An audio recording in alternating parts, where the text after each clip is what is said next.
nielekeze, nataka niseme. Naanza kujitambulisha. Sasa nakusubiri. Kwa jina naitwa Edson Mfuru, ni meneja mkazi wa kampuni ya Eurus Tanzania. Makao makuu yetu yako Arusha kwa hapa Tanzania, lakini ni kampuni ya kimataifa ambayo makao makuu yake yako Marekani. Asante. Kupitia ama semina hii kwa ajili ya wafugaji wa kijiji hiki cha Gongali, pengine tuambie huu mradi jinsi unavyokwenda na lengo lake ni nini hasa? Nashukuru sana. Mradi huu ulifadhiliwa na Bill and Melinda Gates Foundation ili kufundisha wafugaji katika nchi yetu, katika nchi hizi tatu za Afrika Mashariki, Tanzania tukiwepo, Kenya, Uganda na Tanzania. Tulikuwa tunatakiwa kufundisha wafugaji wale wahimilishaji, upandishaji ng'ombe 200 na pia tuweze kupandisha mbegu milioni 1. Sasa katika kazi kubwa tuliyoifanya na leo ni sehemu ya kufundisha wafugaji wetu, lakini kikubwa tulichokuja kufanya leo ni kuona ile impact ya kile ambacho tumekifanya. Kwa hiyo baada ya mafundisho yetu, baada ya kushawishi watu, tumekuja kuona ng'ombe huyu ambaye tumekuja kumuona hapa leo, ambaye ni matokeo ya mradi huu. Tumesikia shida ya mama aliyokuwa nayo, alipata madume tu katika ng'ombe wake, lakini leo anashuhudia amepata jike kwa kutumia mbegu ambazo tumewauzia au wamezitumia, ambazo teknolojia imewekwa ndani yake. Kwa hiyo tunasherehekea mafanikio makubwa leo. Sawa, sasa kwa ukiacha na hii twende general. Sawa. Hali ikoje kwa maeneo au kwa kadiri ya uelewa wako katika nchi yetu, hali ikoje ya watu kujenga uelewa wa kuwa na mifugo wachache ambao wanazalishwa kitaalamu, wanafugwa kitaalamu, badala ya kuwa na ufugaji tuliozoea kumiliki kama maelfu ya ng'ombe, lakini mwenyewe anayewafuga ni maskini tu? Sawa kabisa.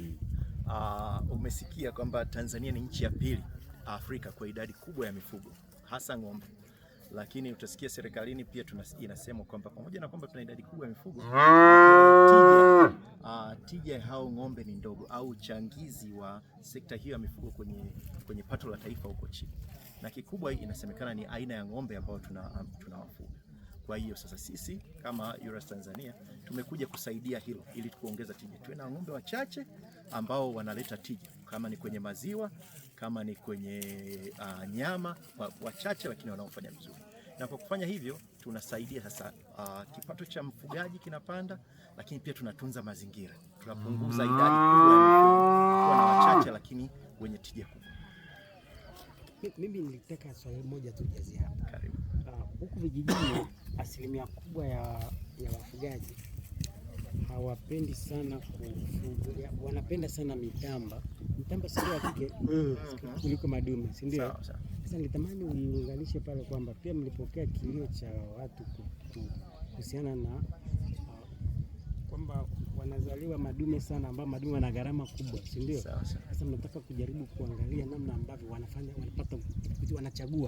anachagua kwamba akihitaji kuzalisha madume anazalisha madume, akihitaji kuzalisha majike anazalisha majike.